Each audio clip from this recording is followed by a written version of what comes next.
저는 아이패드 프로 3세대 12.9인치 셀룰러 되는 모델로 256기가로 구입을 했습니다. 가격은 제가 미국에서 사서 아이패드가 1104달러, 그리고 애플 펜슬 2세대가 97달러인데 애플 본사에 근무하는 지인이 있어서 직원 할인 15% 할인받아서 샀고요. 그래서 결제 금액이 아이패드가 142만원, 애플 펜슬은 126,000원, 두 개 합해서 대충 155만원 정도에 구입을 했습니다. 사실 직원 할인 15%를 받아도 미국은 텍스가 주마다 다르고 배송료 생각하면 우리나라 오픈마켓에서 구입하는 게 더 쌀 수도 있어요. 제가 계산했을 때는 비슷했던 걸로 기억하고, 또 지금 신학기 할인을 해서 애플 공홈에서 구매하면 한 175만원에 구입할 수 있네요. 그리고 256기가를 산 이유는 64기가 하면 뭔가 부족할 것 같고, 저는 이런 고가의 장비를 사면은 한 5년 넘게 쓰는 편이기 때문에 그냥 이왕 사는 거 여유 있게 사는 게 낫겠다고 생각을 했습니다. 한 20만원 정도가 더 비싸서 고민을 많이 했는데 치킨 먹고 싶을 때 10번만 참자는 생각으로 샀습니다. 셀룰러를 산 이유는 편의성 때문인데요. 저는 평소에 편의성을 많이 중요시 여기기 때문에 매번 핫스팟 연결하고 와이파이 연결하는 게 번거로울 것 같아서 그냥 20만원 더 주고 샀고, 또 치킨 10마리 덜 먹자는 생각으로 샀습니다. 그리고 12.9인치를 산 이유는 저는 항상 큰 게 좋더라고요. 맥북 살 때도 13인치랑 15인치 중에 고민하다 15인치를 샀는데 결과적으로 후회가 없었고 30만원 정도가 더 비쌌던 걸로 기억하는데 치킨을 한 15번만 참자라는 생각으로 샀습니다. 그래서 한 치킨을 앞으로 35번은 참아야 될 것 같아요.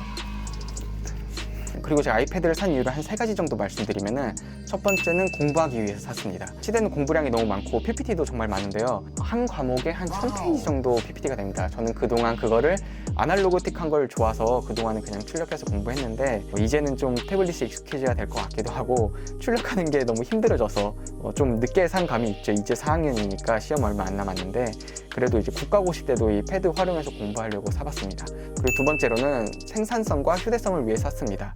과제나 다른 작업을 할 때 제가 맥북 15인치를 쓰는데 너무 무겁기도 하고 또 노트북을 이용하면 뭔가 계속 딴짓을 하게 되는 것 같아가지고 간단한 작업할 때는 맥북을 놓고 다니면서 아이패드를 이용해서 해당 작업만 효율적으로 하려고 구입을 했고요. 그래서 저는 이 아이패드에 유튜브나 카카오톡 같은 어플은 설치하지 않을 예정입니다. 그리고 마지막 세 번째로는 애플 생태계 때문에 샀습니다. 저는 맥북도 쓰고 아이폰도 쓰고 에어팟, 애플 워치까지 애플 제품만 쓰는데 애플 제품만 쓰다 보니까 서로 연동되는 게 너무 편하고 아이패드를 사면 좀 더 효율적으로 쓸 수 있을 것 같아서 샀습니다. 자, 이제 열어보겠습니다. 미국에서 사면은 이게 문제예요. 콘센트가 110V로 오는데 이것만 따로 사려고 하면은 또 39,000원이 들더라고요. 그래서 저는 데지코를 이용할 것 같고 나중에 여유가 생기면은 그걸 따로 구입하려고 합니다. 그리고 이제 보호 필름을 붙일 건데 저는 강화 유리를 샀습니다.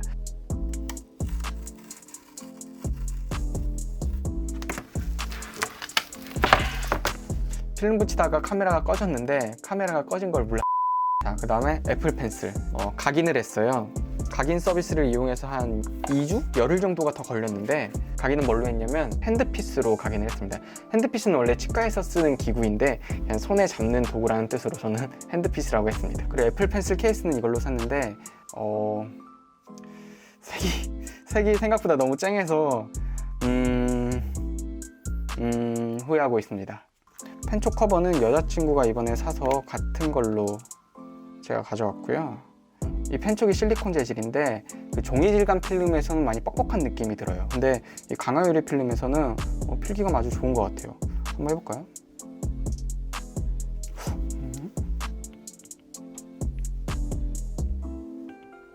느낌이 많이 다르네요. 뭔가 날려쓰기에는 그냥 없는 게 좋은 것 같고, 이거는 이건 좀 익숙해지는데 시간이 걸릴 것 같습니다. 케미꽂이가 더 나을 수도 있을 것 같아요.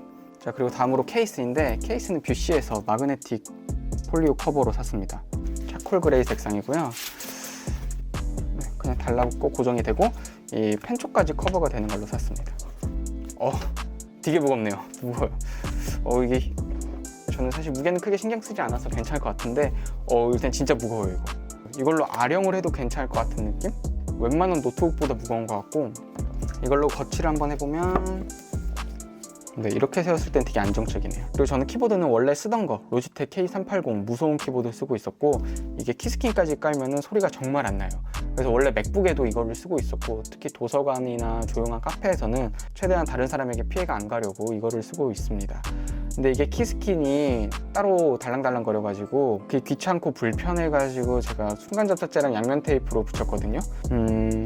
후회하고 있어요. 너무 조잡해져가지고. 여러분은 그냥 달랑달랑 들고 다니는 걸 추천하겠습니다. 마지막으로 제가 이 아이패드 거치대 스탠드를 산 게 있는데, 12.9인치를 거치할 수 있는 거치대인데 한 2만원 주고 샀어요. 12.9인치를 거치할 수 있는 건 별로 없는데, 이거 인터넷으로 며칠 동안 검색해서 힘들게 찾았습니다. 제가 이거를 산 이유는 맥북으로 편집할 때 거치하려고 샀고요. 케이스까지 같이 거치는 못하고요. 무거워가지고 아이패드만 따로 이렇게 고정을 하면은, 또 이게 너무 낮으면 이게 쭉 무너져요. 무거워가지고. 높이를 잘 조절하면 이렇게 쓸 수 있는 것 같고, 저 같은 경우는 집에서 사이드카 이용 기능해가지고 편집할 때 듀얼 모니터로 쓰려고 샀습니다. 이거는 제가 산 액세서리 중에 제일 잘 샀다고 생각이 들어요. 제가 한 몇 달 정도 사용한 다음에 후기로 한번 또 찾아뵙겠습니다. 자, 오늘은 여기까지 하겠습니다. 안녕.